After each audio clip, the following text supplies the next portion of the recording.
ایک be be حضور کی بارگاہ میں آئی، اس نے آ کے حضور کی خدمت عالی مرتبت میں عرض کی، حضور میں جب بھی آتی ہوں کرتا یہی پہنا ہوتا ہے آپ نے، یا رسول اللہ صلی اللہ علیہ وسلم، اور اس کو تو اتنے پیوند لگے ہیں کہ گنے نہیں جاتے، تو حضور اگر اجازت دے تو ایک کرتا نہ بنوا لوں آپ کے لیے؟ تو حضور نے فرمایا بنوا لے۔ وہ بی بی کرتا بنوا کے لائی، اس نے بڑی محبت سے بنایا۔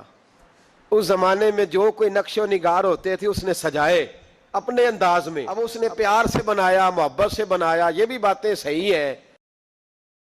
محبوب پاک کی بارگاہ میں لا کے تھال میں پیش کیا، حضور کی بارگاہ میں تھال میں۔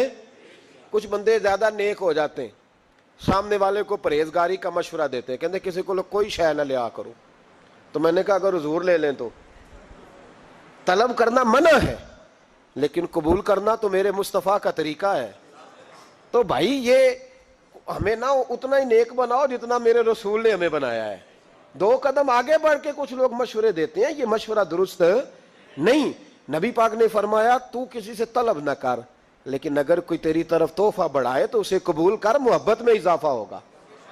جب حضور قبول کرتے ہیں جو کائنات کو بانٹتے ہیں، تو پھر تو دوسرے پہ کیسے پابندی لگا سکتا ہے؟ میرے رسول کریم علیہ السلام کو اس نے پیش کیا، کہ حضور قبول کر لیں، حضور نے قبول کیا۔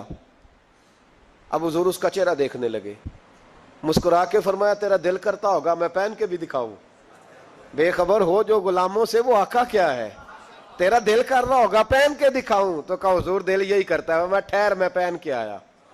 قربان جائیں، کیا اندازے! اچھا یہ سب کا نصیب بھی نہیں، یہ تبرک لینا، برکت لینا، لے کے آنا، یہ سب کا نصیب نبی کریم علیہ السلام نے کہا تو ٹھہر میں پہن کے آیا۔ حضور اندر تشریف لے گئے، تھوڑی دیر کے بعد پہن کے آئے۔ اس خاتون کو اتنی خوشی ہوئی کہ اس کی آنکھوں میں آنسو ہی آ گئے، کہنے لگی دیکھو میرا نصیب میں بنا کے لائی ہوں، مصطفیٰ نے قبول فرمایا ہے۔ بڑی راضی ہوئی، چلی گئی۔ حضرت سہل بن سعد کہتے ہیں قریب ایک صحابی کھڑے تھے، اور شارحین نے لکھا ہے معمولی آدمی نہیں، حضرت عبد الرحمن ابن عوف تھے، صحابہ میں سب سے امیر آدمی۔ اللہ اکبر، ذرا لطف دیکھیے گا۔ کہتے ہیں وہ قریب کھڑے تھے، جب حضور نے پہنا نا تو تعریفیں کرنے لگے، کہنے لگے سونیا کمال ہی ہو گئی ہے، محبوب کیا بات ہے۔ حضور اس کے بنانے کی محبت کی بھی کیا ہی بات ہے، پر جو اللہ نے رنگ روپ آپ کو عطا فرمایا اس کی بھی کیا ہی بات ہے۔ یا رسول اللہ اتنا پیارا لگ رہا ہے، اتنا پیارا۔ جب کوئی زیادہ تعریف کری نا تو تعریف کرنے والوں کی بھی اپنی اپنی نیتیں ہوتی ہے نا، جب زیادہ ہی تعریف کی تو حضور نے فرمایا تجھے پسند آ گیا دے دوں؟ یا رسول اللہ بڑا، تو فرمایا چاہیے؟ کہ حضور مہربانی ہو جائے تو کیا ہی بات ہے۔ سرکار اندر گئے، وہ پرانا کرتا دوبارہ پہنا، اور میرے رسول پاک علیہ السلام نے اس کرتے کو اتارا، بخاری پڑھ رہا ہوں، اور نبی پاک نے لا کے دیا، فرمایا چل یار وہ بھی راضی ہو گئی یا تو بھی راضی ہو جا، چل دونوں ہی راضی ہو جائیں، وہ بھی راضی ہو کے گئی تو بھی راضی ہو کے جا۔ اس کو دیا، حضور چلے گئے۔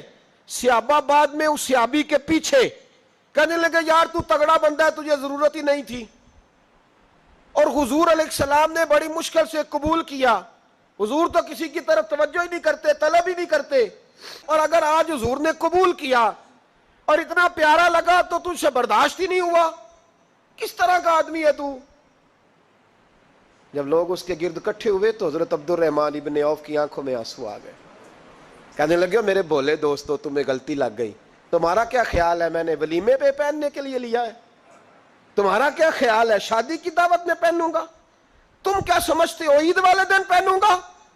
اور گویا اپنی داڑھی کو پکڑ لیا، کہنے لگے دیکھو بال سفید ہو رہے ہیں، پھل پک رہا ہے، گناہگار بڑا ہوں، اگرچہ بدر میں بھی گیا ہوں، احد میں بھی تلوار اٹھائی ہے، مال بھی دیا ہے، ہر جگہ گیا ہوں، پر کسی عمل پر بھروسہ نہیں۔ یہ کرتا حضور کے جسم سے لگ گیا ہے، اب اسے سنبھال کے رکھوں گا، اور مرتے وقت وصیت کروں گا گھر والوں کو کہ جب میں مروں نا تو اس کرتے میں مجھے کفن پہنا دے۔ مجھے امید ہے جب حضور کا کرتا پہن کے قبر میں جاؤں گا تو رب کے فرشتے مجھ پر عذاب نہیں دیں گے، بلکہ بغیر حساب کتاب جنت عطا فرما دیں گے۔